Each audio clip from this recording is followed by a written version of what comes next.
Volevo partire con un ringraziamento che va al Presidente Calzavara per aver condotto i lavori della Commissione fino a qui, fino in Consiglio. È stato un percorso lungo, un percorso anche diciamo intenso, perché abbiamo avuto la possibilità di poter fare un numero importante di audizioni, non tutte magari quelle che avremmo voluto, ma abbiamo avuto diversi cicli di audizioni. Abbiamo incontrato le associazioni di categorie, i professionisti, le associazioni ambientaliste, e abbiamo avuto anche la possibilità con l'ultimo ciclo appunto di raccolta di commenti da parte di questi soggetti di capire come la situazione relativa ai parchi, alla loro gestione e alle aree naturalistiche del Veneto sia in questo momento disastrosa, e si deve intervenire in maniera importante con una legge che andava fatta diciamo, per tutte le parti che compongono i parchi, sia la governance, la cosiddetta gestione amministrativa, ma anche per quella che è la gestione della fauna e delle risorse fisiche presenti nei parchi. Nel progetto di legge iniziale depositato dalla Giunta questi intenti erano presenti. E anche comunque era presente l'altro progetto di legge presentato dai colleghi della minoranza, ricalcanti appunto alcuni percorsi iniziati nella scorsa legislatura. Questo va detto a causa di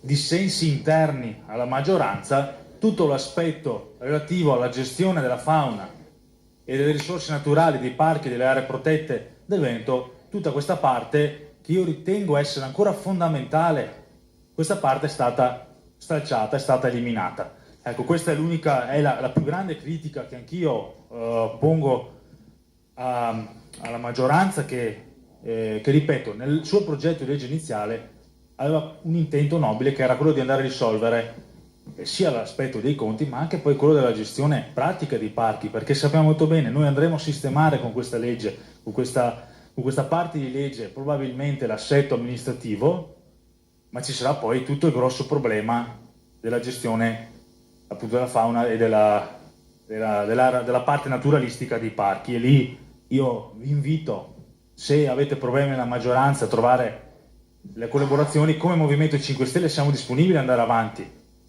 a fare un progetto di legge assieme, un progetto di legge che veramente porti alla risoluzione dei problemi gravi che in questo momento ci sono nei parchi regionali del Veneto. I parchi che voi scrivevate nella vostra legge come definizione sono importanti perché sono il laboratorio per la conservazione e l'implementazione della biodiversità, sono il luogo in cui svolgere attività economiche, ambientali e sociali. I parchi non devono essere un peso per chi vive, per chi lavora. I parchi devono essere un'opportunità, lo sono stati per un po' di tempo. È vero, sono stati calati dall'alto, c'è stata poca concertazione, la politica ambientale in questa regione è sempre stata fallimentare dal passato e ce la ritroviamo ora. Dobbiamo gestire anche le scelte sbagliate del passato, non tanto sbagliate, le scelte molto spesso non concertate con i territori. Andavano bene i parchi forse quando erano dei ricettori di contributi europei, dove tutti ovviamente ricevevano risorse, andavano bene all'inizio. Ora che ovviamente le risorse devono essere razionalizzate, per qualcuno sono un peso. E allora facciamo sì che questi parchi, queste aree naturalistiche, dirò parchi per semplificare, poi ci sarebbe da parlare anche di tutta la rete ecologica di questa regione, che comunque è un patrimonio immenso, non siano un peso ma diventino il volano per uno sviluppo diverso, uno sviluppo che, come è stato ripetuto, deve cambiare. Non si devono più fare capannoni, non si faranno più cave, bisogna puntare a uno sviluppo alternativo. Dobbiamo pensare al 2050 quando ragioniamo, una visione diversa di come sarà il mondo. Anche quando parliamo, molto spesso contestiamo i progetti di grandi opere, contestiamo alcuni altri mega progetti galattici che vengono proposti. Sono progetti che probabilmente nel 2050 saranno già vecchi adesso, perché è frutto di mentalità di 30-40 anni fa che ci dobbiamo portare avanti e continuiamo a trascinare avanti. Ecco, allora concentriamoci perché i parchi vengano accettati anche da chi vive, da chi lavora appunto in quei territori. Abbiamo fatto un'esperienza bellissima, ringrazio anche il Presidente Possamai con la quarta commissione. abbiamo visitato tutti i parchi del Veneto. Probabilmente si pensava di trovare, non so, dei luoghi ben gestiti, parlo tra virgolette, dei luoghi dove tutto funzionasse, invece abbiamo riscontrato come nei parchi ci sono dei problemi seri. Nei parchi manca il personale, nei parchi mancano risorse, nei parchi molto spesso non c'è dialogo con le istituzioni. Allora forse sì, avendo un dialogo tra parchi e istituzioni, enti regionali, che io sono d'accordo molto spesso, come è stato detto in quest'Aula, attualmente sono dei carrozzoni, sono degli enti che mangiano soldi, che utilizzano risorse ma che le sprecano. Le sprecano perché non c'è appunto una concertazione, un dialogo per esempio con la regione o con altri organismi. Vabbè, sono commissariati, l'avete detto voi. Probabilmente se tutto il Consiglio fosse venuto a fare queste esperienze di queste visite, avrete visto come ad esempio la proposta di tagliare parti di parchi o la proposta di razionalizzare alcune risorse a questi parchi probabilmente non è la scelta migliore, perché sono appunto nel disastro in cui si trovano i commissari, i direttori stanno lavorando per garantire il futuro di queste aree in maniera migliore. Ecco, questa era la prima parte. Ripeto, abbiamo iniziato un percorso in cui c'era un testo di legge che era anche condivisibile. Dobbiamo andare avanti con una legge, questa che voteremo, ma l'altra parte di legge sarà ancora una legge criticata anche nella relazione da parte del Presidente Calzavara, che giustamente dice è una legge vecchia, ma dobbiamo tenerci una legge dell'84, una legge, questa che andiamo a votare, che in alcune parti striderà verso la nuova legge nazionale che verrà rivista, non sarà appaiata in alcuni passaggi. Spero che non sia l'ennesima legge che verrà impugnata da parte della Corte Costituzionale o di altri organi a livello nazionale.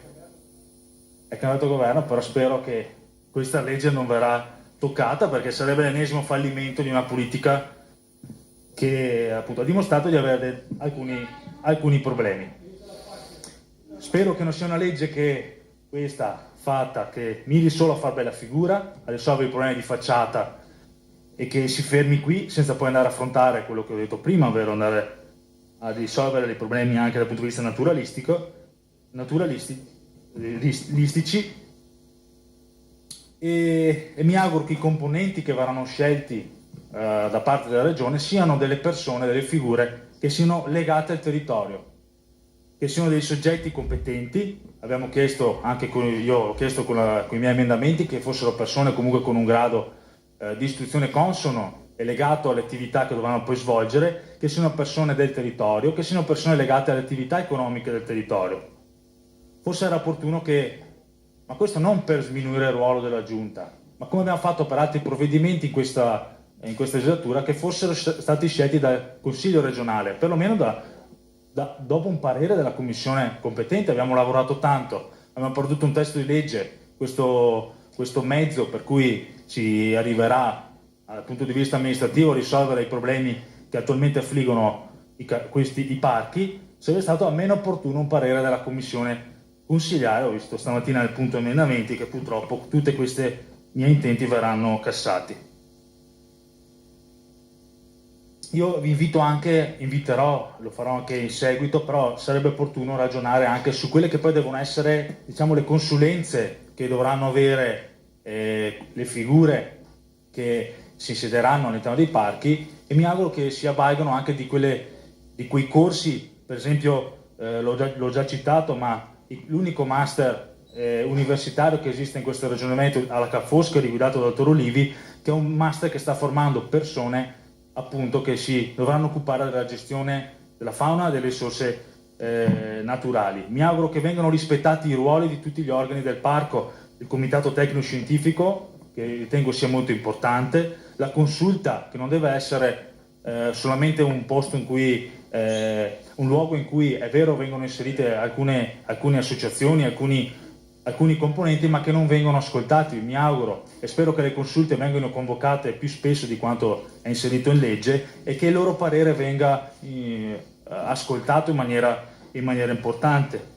così come il ruolo della comunità del parco che è stato spiegato prima. Da parte mia c'è sempre stato il sostegno, penso sarà il punto più delicato, alla presenza dei proprietari terrieri all'interno del Consiglio direttivo. Ritengo che sia il primo passaggio per avere i cittadini dentro le istituzioni.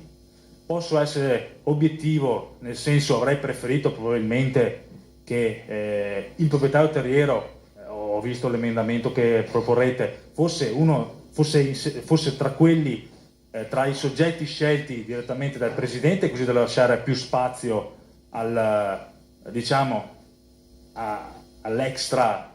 giunta regionale, alle figure non scelte direttamente dal Presidente della Giunta.